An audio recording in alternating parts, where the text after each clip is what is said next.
nossas reflexões acerca do homem, e a temática do nosso trabalho hoje será sobre quando o sofrimento já não é uma informação que eu sei que existe, que vem de fora, mas que agora habita o meu coração.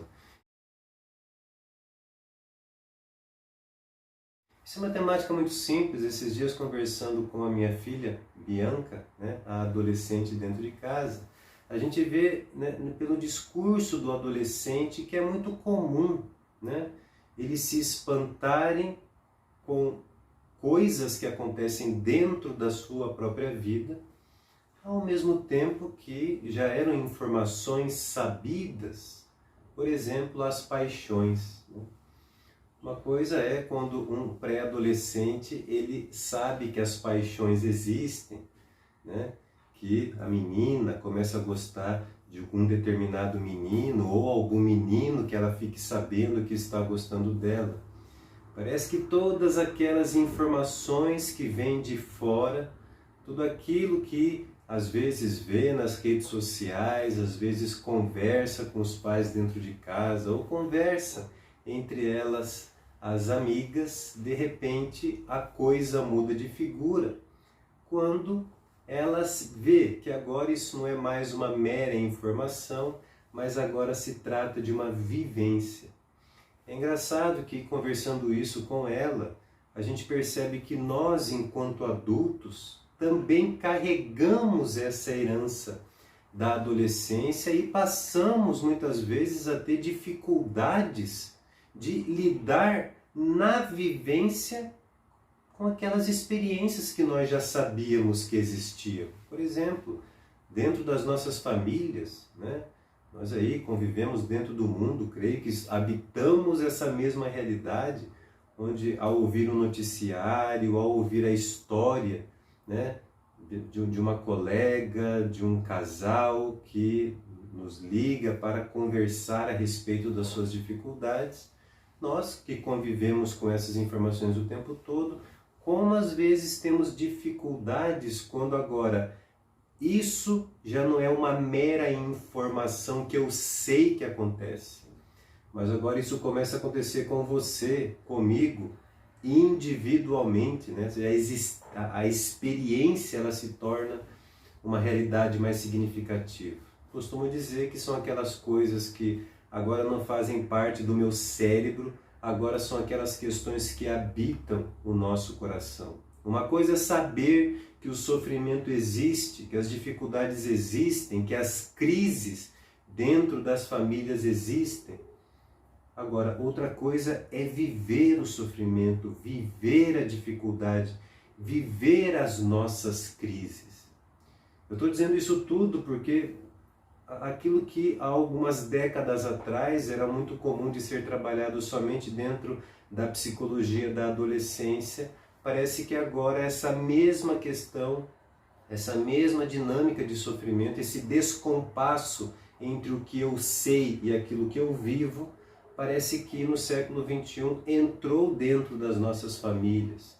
E nós ainda estamos buscando, como atalho para a solução dessa tensão, os divórcios, as separações, os abandonos, as traições, como uma espécie de que, não querendo mais saber de lidar com essas tensões, a gente entra naquilo que a própria logoterapia vai chamar de escapismo, Eu fico escapando, fazendo compensações psicológicas, ao invés de resolver no confronto direto os problemas, eu fico buscando desvios para fingir que eu mesmo não passo por problema nenhum.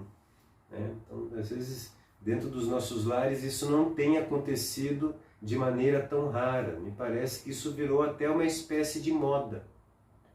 Eu aceito, de onde surge, inclusive, aquela expressão, pimenta nos olhos do outro é refresco. Enquanto é com o outro, eu admito isso como um sofrimento que pode ser resolvido, superado, mas quando eu passo, às vezes, pelo mesmo problema, eu não posso viver o confronto, eu não posso sofrer, Eu sou o único que realmente estou sofrendo de maneira legítima e tenho as minhas razões para dizer que eu posso terminar. Então isso virou uma espécie de vírus, né? A pandemia, enquanto vírus, tem atacado a nossa saúde física, né? Essas novas dinâmicas da nossa cultura, dentro desse princípio do escapismo, tem matado também os nossos relacionamentos. É importante que nós pensemos a respeito disso. Isso é uma coisa que deveria ser tomada por nós adultos como uma parte do desenvolvimento natural para a maturidade. Todos nós seremos em algum momento provado dentro das nossas casas, dos nossos lares, para não dizer intensamente dentro das nossas famílias.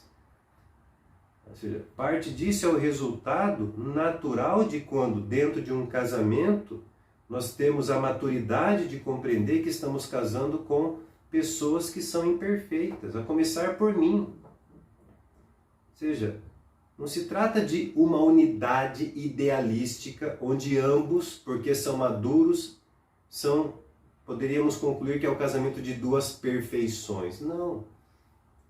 Sempre o casamento, ele se trata da experiência da unidade entre duas pessoas que são perfeitas. Então, tem uma questão lógica que é uma questão de tempo que essas imperfeições aparecendo, elas vêm em nós muitas vezes pela expressão de sofrimentos.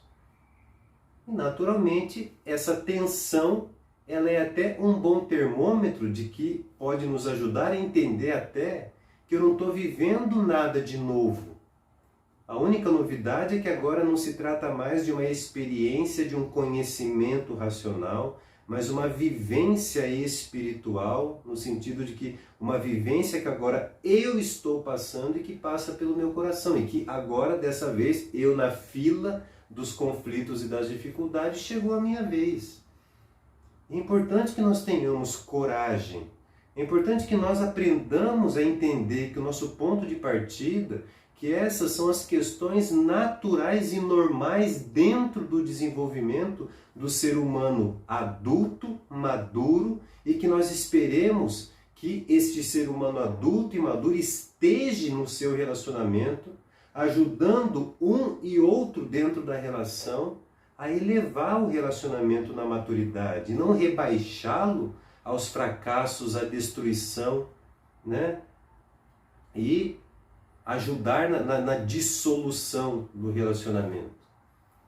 Então, aqui a reflexão é para que nós, né, nos atentemos de que seremos sim tomados pela prova da vida. E geralmente a prova da vida vem marcada pelos sofrimentos, né, as discussões, as diferenças de opinião, o modo como nós vamos educar os nossos filhos, na presença dos filhos, ocorrem os dilemas sobre aquilo que é o melhor, o que é o melhor, o que é o pior, né? Nos projetos de vida material, dos investimentos, da compra disso ou daquilo, no momento em que precisamos organizar as nossas economias, na espiritualidade, né? Quando nós começamos a ter dificuldades e conflitos dentro do modo como rezamos, como experimentamos a oração em família, um acusando outras vezes que está rezando demais ou que está rezando de menos, né?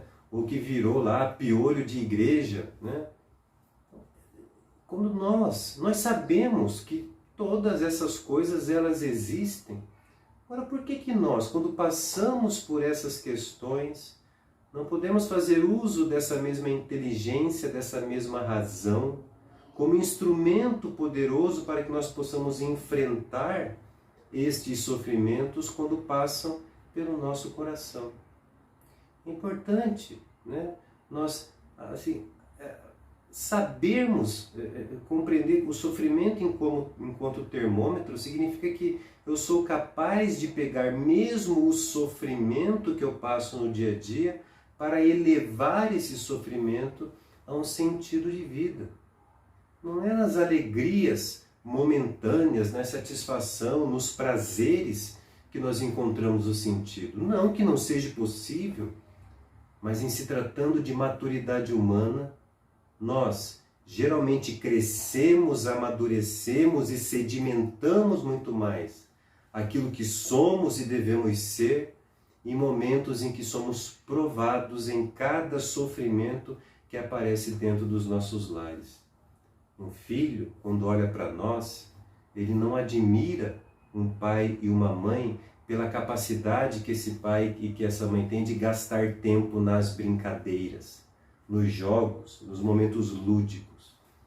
Um filho olha para nós e espera que nós, diante das dores, dos sofrimentos e das dificuldades, eles olhem para nós esperando que sejamos rochas firmes e que estão lá testemunhando em nós se somos ou não capazes de superar aquele sofrimento, porque é assim que eles tomam, nessas primeiras lições de vida, as suas próprias capacidades de se amadurecerem dentro dos sofrimentos que já passam e que passarão ao longo da sua vida madura. Deem uma pensadinha nisso. É uma breve reflexão. A gente se vê no próximo vídeo.